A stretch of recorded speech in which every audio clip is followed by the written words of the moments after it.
নবী সাল্লাল্লাহু আলাইহি ওয়াসাল্লাম যে সময়ে তার উপরে কোরআন নাজিল হয়েছে, এই সময়টা একটু বুঝতে হবে। ওই যুগটাকে বলা হয় কি আইয়ামে জাহিলিয়াত, মানে কি অন্ধকারাচ্ছন্ন যুগ। ওই যুগে মৌলিকভাবে অনেক সমস্যা ছিল, কিন্তু মোটা দাগে 5টা সমস্যা ছিল। কয়টা? 5টা। এখান থেকে আমি মেরাজের দিকে যাবো ইনশাআল্লাহ। 5টা মৌলিক সমস্যা ছিল। 5টা সমস্যার প্রথম হচ্ছে শিরক। ওই যুগের মানুষরা আল্লাহর সাথে শিরক করত।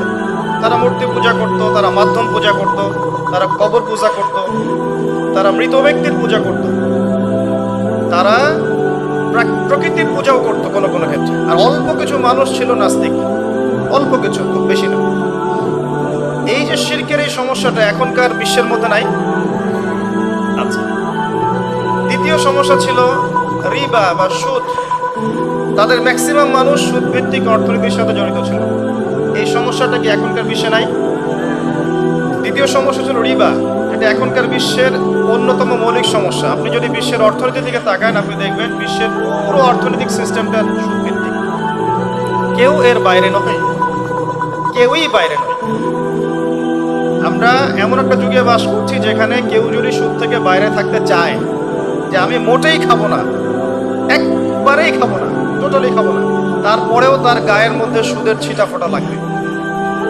কথা বুঝতে পারছেন? এটা সেই যুগ। কিভাবে লাগবে সেটা সম্পর্কে জানার জন্য রিবা কেন্দ্রিক যে বইগুলো আছে, আল্লামা তাকি উসমানের বই আছে, ইনশাআল্লাহ আগামীতে এটার উপর বিস্তারিত আলোচনা আসবে। এগুলো পড়েন এবং শোনেন, ইনশাআল্লাহ কাজে দেবে। শুধু এতটুকু বলবো, যে খায়, যে দেয়, যে সাক্ষী থাকে এবং যে লিখে রাখে, উভয়কেই, এই 4 শ্রেণীর মানুষকেই নবী সাল্লাল্লাহু আলাইহি ওয়াসাল্লাম সমান অপরাধী বলেছেন।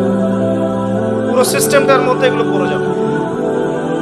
এমনকি যদি দেখেন আমি খাচ্ছি না, একটা ফ্ল্যাট বাসায় ভাড়া আছি, এই বাসা যে করেছে সে সুদের লোন নিয়ে করেছে, আমার ভাড়ার টাকা থেকে সে লোন শোধ করে, পরোক্ষভাবে আমিও সুদের সাথে জড়িত আছি। এটা সেই যুগ যেখানে আপনি বেঁচে থাকতে চাইলে পারবেন হয়তোবা, যদি আপনার তাকওয়া অনেক উঁচু লেভেলের হয়, কিন্তু ধুলি কণা আপনার গায়ে লাগবেই, আপনি বাঁচতে পারবেন না।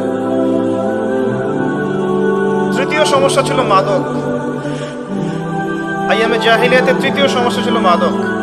এখনকার বিশ্বের দিকে আপনি তাকান, আপনি দেখবেন ম্যাক্সিমাম যুব সমাজ এই সমস্যায় নিপতিত আছে, আছে না? সেম সমস্যা। চতুর্থ সমস্যা ছিল নারীর অবমাননা। এটা সম্পর্কে বলার আমার কোনো প্রয়োজন নাই, যথেষ্ট বলেছি এই পর্যন্ত। নারীকে যেভাবে আজকে আমরা পণ্যের ন্যায় ব্যবহার করছি, এটা আইয়ামে জাহিলিয়াতের সেই বন্যতাকেও হার মানিয়েছে।